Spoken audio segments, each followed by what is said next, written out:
First Gen Wealth, we talk about an entrepreneur's journey to creating wealth. I've got a lot of friends, a lot of colleagues, a lot of peers that they're brought up with money and the ability to handle and figure that out.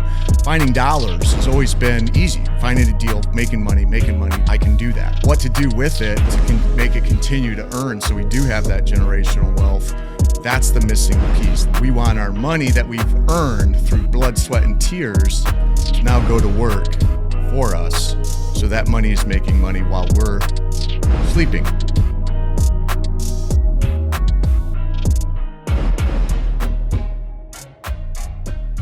Hello, welcome to First Gen Wealth. I'm your co-host, Randy Woodworth. I'm here with my brother, Jim. We're rolling right into this thing and still trying to figure out what this week's topic's about. My brother just brought up an interesting idea. We're doing some apartments up above here in this building downtown Owasso, and he suggested maybe we talk about the cost of construction versus rehab and things of that nature. It's a really interesting market out there right now, and actually in an earlier meeting, Jim, before you got here, actually the topic was quite similar, and it was in the commercial world. And you've seen, or at least I've seen, and probably many of you have seen, announcements from major corporations. Starbucks just announced they're going to open 12,500 stores by, I think it was 2030. I mean, crazy numbers. Yeah, that's insane. It's insane. You got, obviously, Dollar General. I think they're already got 1 or 2 on the moon. Mars is next. Have you seen the memes? No. What people think Michigan looks like, and it's a pretty scenery, a country road with I've seen some of those. Yeah, and then what it really looks like, and there's a Dollar General in the field next to it. Yeah. Yep. So anyway, Dollar General is going to continue to open. So that could be anywhere, not just Michigan. That's every state. They want to be within 8 miles of their last store. Actually, that's kind of their model. But so anyway, nationally, a lot of retailers announcing major growth goals. And the challenge is right now with our interest rates, with construction costs, you've got to entice developers to do that. And the same would hold true with the apartment side. And those margins are getting really thin. And when you get into development, there's a lot of unknown. So I think, number one, if that's something that intrigues you, there's a lot that you've got to have going on, and having a team of civil engineers and architects is huge. But on the apartment side, we've kind of found a hack, at least with downtowns that, and I think it's specific to downtowns that have DDAs, which is a downtown development. I don't think it is. No, Okay. I don't think it is. I mean, I think the size of the community matters. We've heard a lot, like because Owasso in the last census was less than 15,000. There's different incentives, and you're talking about just incentive programs, right? Yeah. So there's different Well, incentives. I'm talking about the fact that there's a hack, because we're trying to close that gap between the construction costs and what you can actually return. Right, because in our market, and I've told this to anyone that'll listen, like, it makes 0 sense to do any development in downtown Owasso.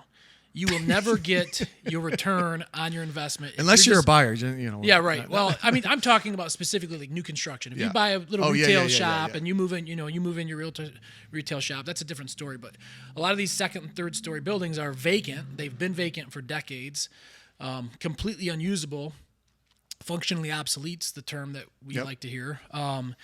But it makes 0 financial sense to go in and take out a construction loan or infuse your cash to develop it without some type of incentive, whether it's a tax abatement, whether it's grants that we've sought out and that we've had some success getting. And the ironic piece is when it comes to like tax bailouts and tax incentives, like I'm 100% against it. Yeah. It drives me nuts. And I hate paying taxes. Very libertarian on that side of things. Right. But when they're out there, it's my money. I am greedy. Yeah. Like, why not bring it to Owasso? If it's there and somebody's going to take it, we need to take it. Yeah. I hate it, the concept of it, but I want it. because we need it in our community to make these deals work. Yeah. And that's what you're kind of getting at. Yeah. Yeah. I mean, and it used to be like back in, date myself a little bit here. I'm old. You're almost 50. Closer to 50 than 40. Well, Jim's done being co-host. Anyway, yes. So in 99, when I was doing some construction, like around here anyway, it was $125 a square foot. You could build a house. Yeah. That number's like now $240. And I've seen it even higher. Oh yeah, depending on who you if talk you want to it and to the be market. a nice Yeah, house, right. or some sort of non-cookie cutter situation. In looking at units upstairs, you used to be able to do, and I'm saying upstairs when I'm talking the second, and third floors that are vacant, right? You would think the box is already there. That's going to be a much cheaper scenario to be able to develop apartments in, and it is cheaper, but even that's come up considerably. You used to be able to do them for like $80,000 a unit, brand new apartment. In the state or various programs, at least in the state of Michigan, you could get at that time $45,000 towards the cost of that. Well, now it makes sense. Okay, I'm getting half of my money, and I can rent at market rent, because if it costs you retail to build it out, you can't rent them high enough to pay yourself back. And that's why you're saying it doesn't make sense. But now the 7 we got going up here was what, 1.2 million total. Yep. 1.2 plus. Right. And that's 7. So what is that? $175, $175,000 a unit. Well, your math's quicker than mine, but yeah. And again, so while you're doing math, like, if you look at what you can get in rent, and those apartments will probably range between, depending on the size, I'm guessing right now, maybe between like $900 and $1,200 a month. 178. I'm pretty good. So 178 square foot. 178. And so if you're spending, I'm saying $178,000 per unit. So yeah, so you're almost $200,000 to build something that's going to get you $1,000 a month. Right, maybe. And it's an apartment, so that doesn't include your property taxes, your Right. maintenance of the building, and all that kind of stuff. You're going to be waiting a long, long time to make your money back. If you were to just come out of pocket. If you were to just come out of pocket. Yeah, and, so... in a different market, it might be different, because then if you're in, a larger Grand Chicago Rapids or Chicago, yeah, that's Detroit, why they're talking about converting those office buildings that, are sitting vacant into housing units. But for small market stuff, and especially if somebody wants to be a proactive in their own backyard, which we've talked about in other episodes, that's where you should start investing. I agree. Is in your own backyard. Touch it, feel it, see the difference that it makes. So it's no longer $45,000 for the same program, because those costs have gone up so much. Now I think we're getting $100,000. We got $100,000 for these ones, so $700,000 of the 1.2. Now those numbers make a lot more sense. A little more sense, but you're still $500,000 for 7 apartments. And you're still gonna take time to make that money back. But the state. Well, and the caveat to that is, and with these, there's a certain portion of them that have to be, and that's why the state gives you the money. What they've decided is there's some missing housing. Obviously, there's a housing crisis as far as availability, and then affordable housing is even a bigger deal. So the state says, yes, we'll give you this, but half of your apartments have to be capped at certain 51%, so or more. So 4 out of the 7 in this case have to be capped. In the capping is how much rent you can charge, and the people that go in them can only make so much money as an individual limits. Or as a family. So, which in a way is housing discrimination, and that's why it's just so weird and kooky that you have all these tax incentives to create discrimination.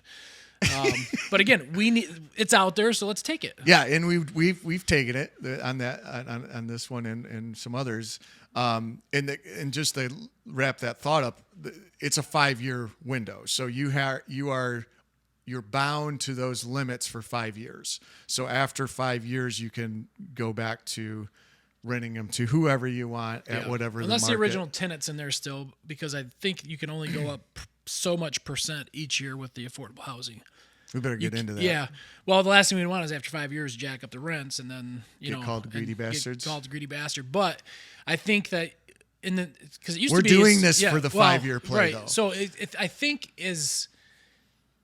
it used to be, and maybe it's different now, but it used to be as soon as that first tenant moved out, like it was 5 years, or that first tenant moved out, then you can charge market rate on the next. Yeah, they changed that. So it is a 5-year commitment regardless. Yeah, they did change that. The first, what they call it, the term of the initial lease, whatever. But no, it's all 4 of them are going to be marked for 5 years. Yeah. So in those programs constantly change. In our case, we've got our own businesses to run. So trying to keep up with everything that's going on with grant programs is not something we do. So we actually hire a consultant. And there's a couple good ones. We use a guy named Bruce Johnston.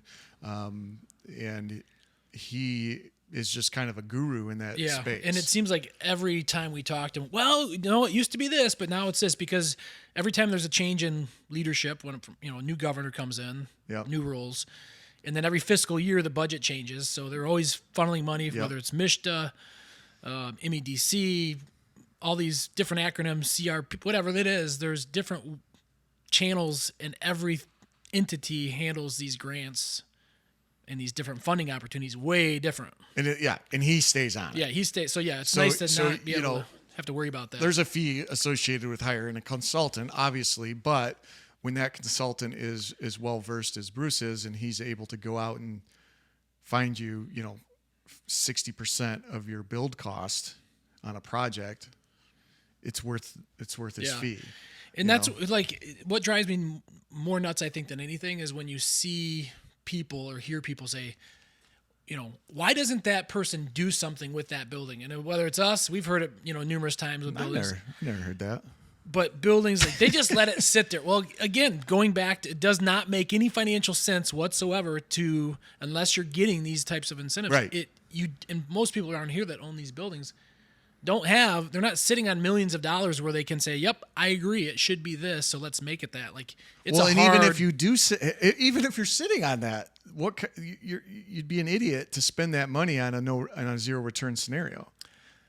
I agree. I mean, yes, I agree. So it's sometimes it's tough to like take it on the chin as a building owner, but the economics of it do not allow you.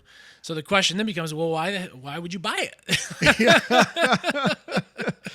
That's the question. That's a whole different. That's the question Molly keeps asking my wife, and I'm sure your wife's asking the same. Oh my gosh! Why do you guys buy these?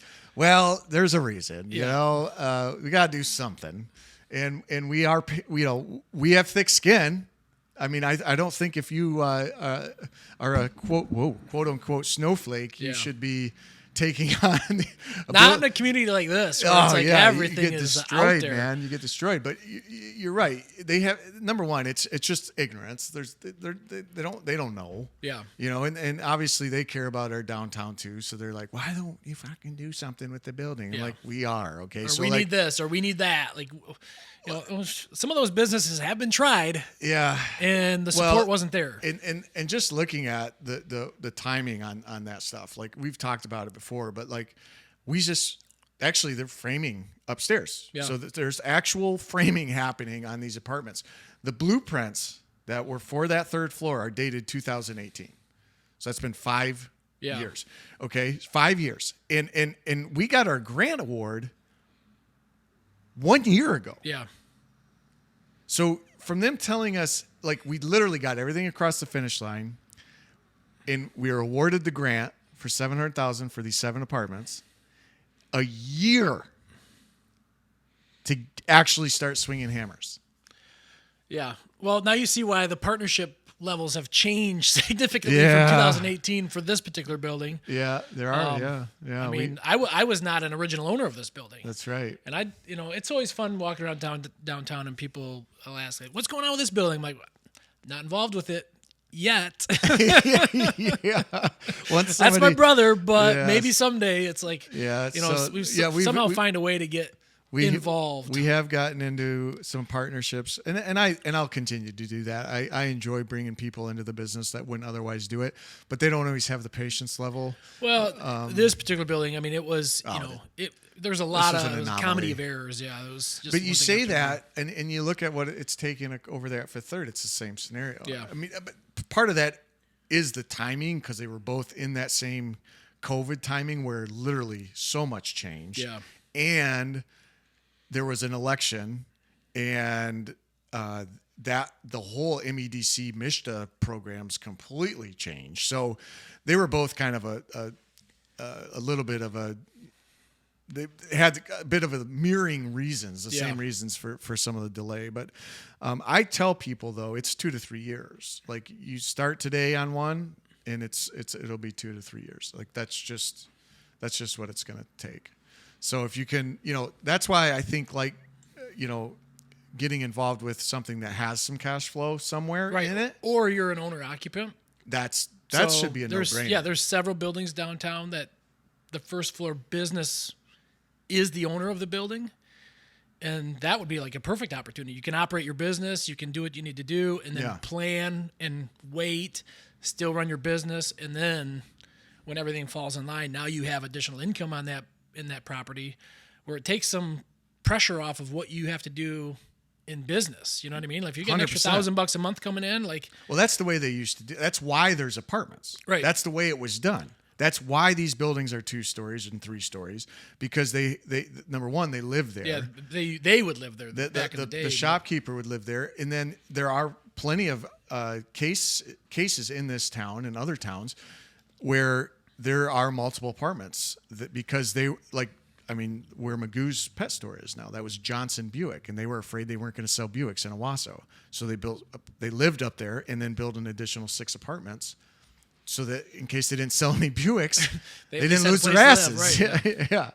So anyway, so I want to kind of quick shift back over into, let me wrap up what I was going to say about Jim's thought. So if you own a business and a building and you've got upstairs vacancy, get a hold of Jim or I, and we can point you in the right direction. That's not Owasso specific. That's might be state of Michigan specific, but yeah, there's other every state has it. We're just more familiar with housing is an issue for every state, and so there are programs out there. We're very familiar with the state of Michigan.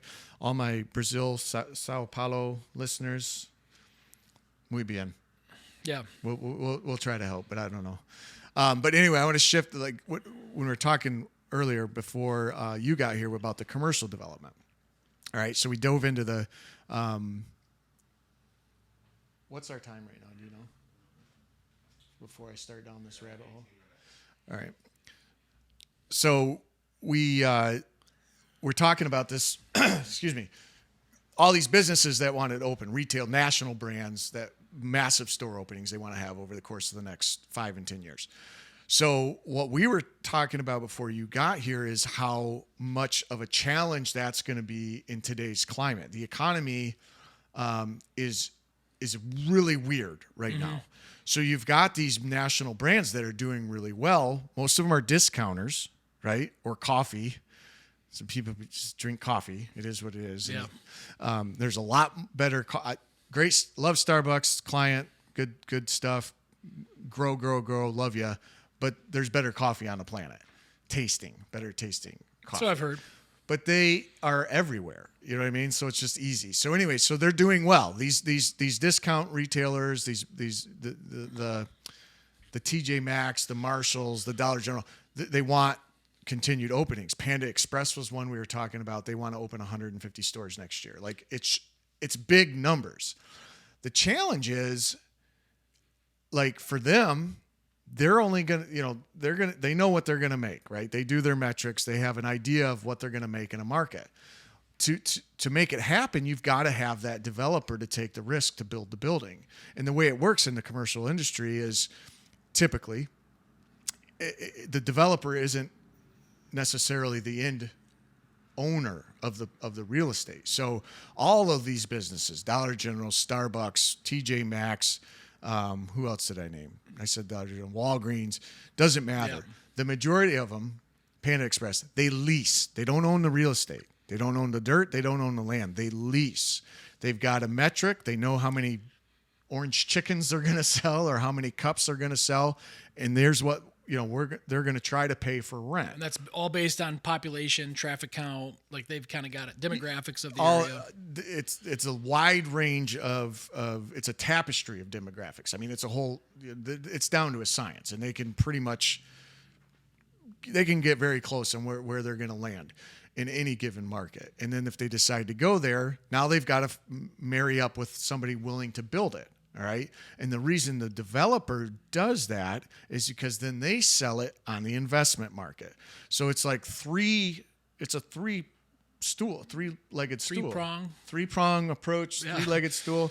Just whatever euphemism. I don't know. I used to get made fun of for screwing up. Well, that's not really it is what it is. It is what it is. Three things. It takes three things to make this happen, right? You've got the end user, which is the retailer.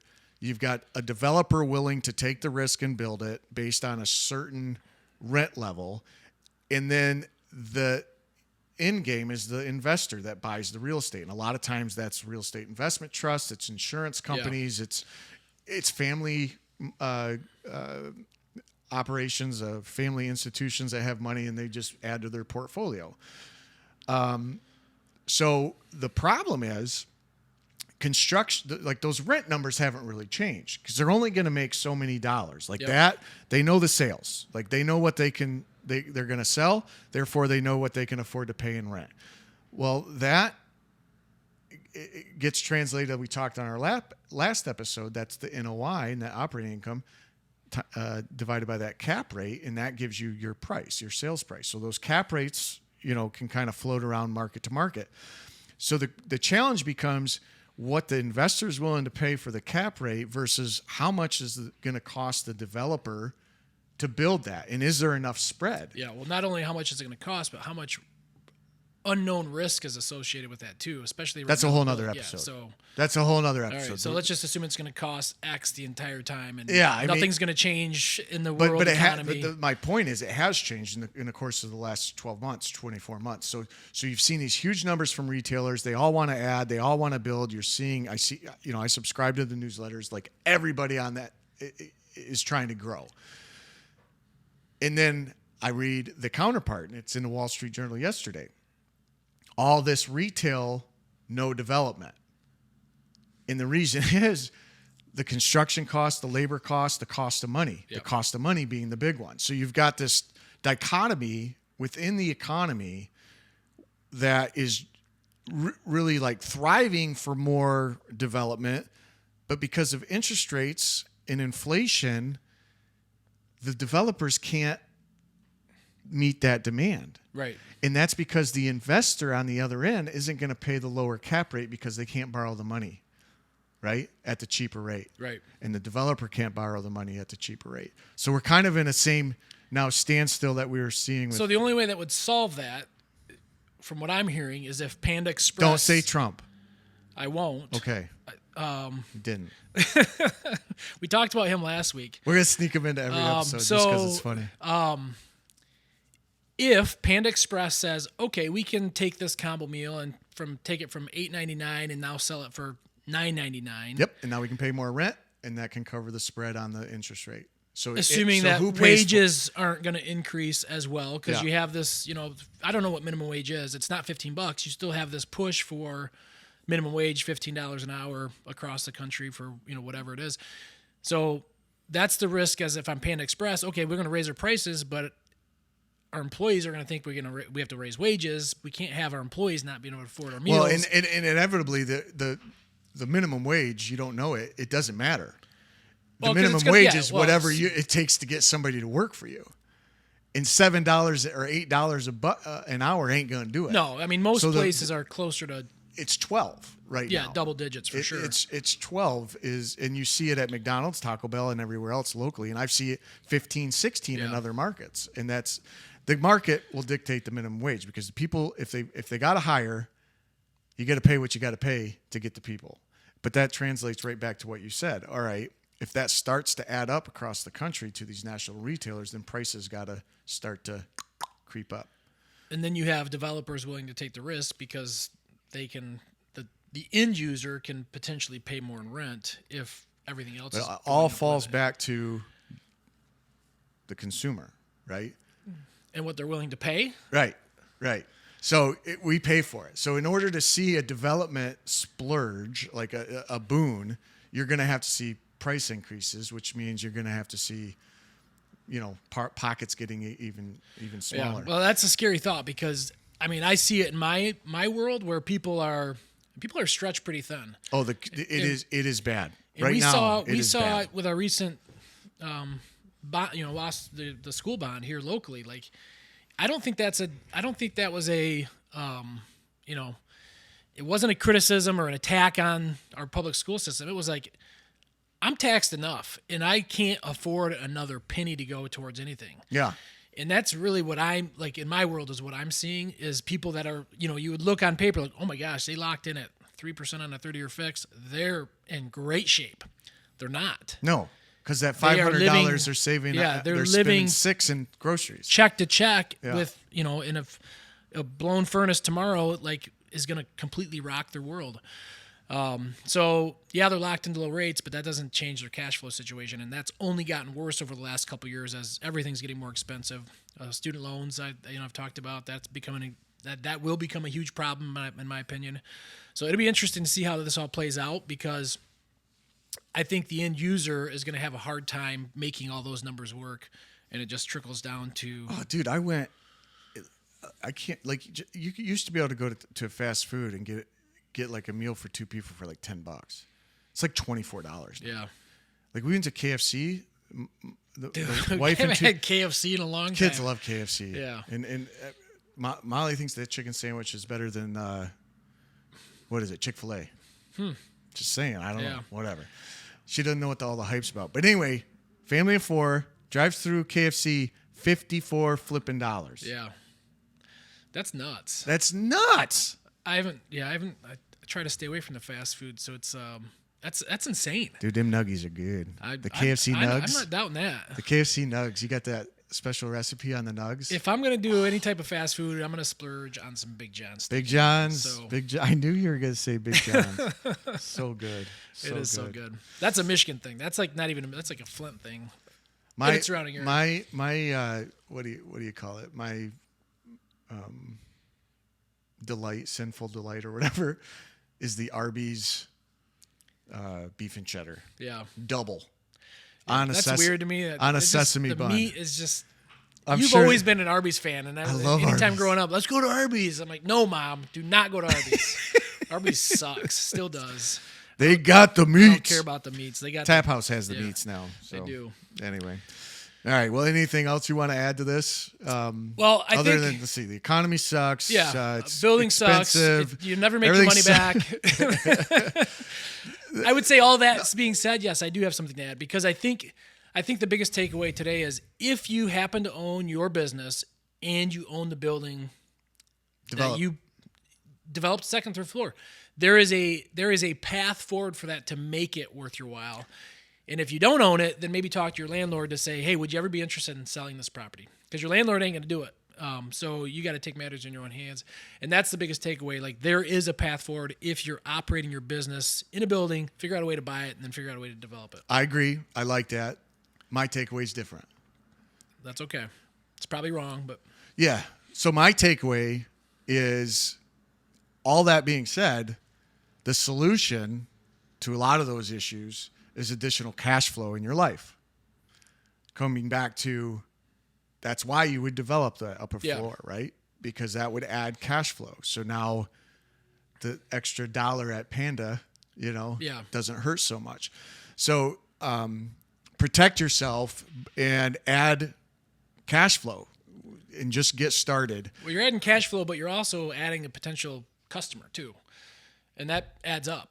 Well, in your scenario, I'm just saying. Correct. Yes. I don't care. Buy a duplex, buy a single family home, get started, group up with 3 people and do one. Like I can show you how to do that. Like it's not hard. Like you don't have to do anything by yourself. But you can also do everything by yourself. So it's your choice. The point is do something to add to your net worth, to your value as an individual, and most importantly, to your monthly cash flow for your household. That's a wrap. Yeah.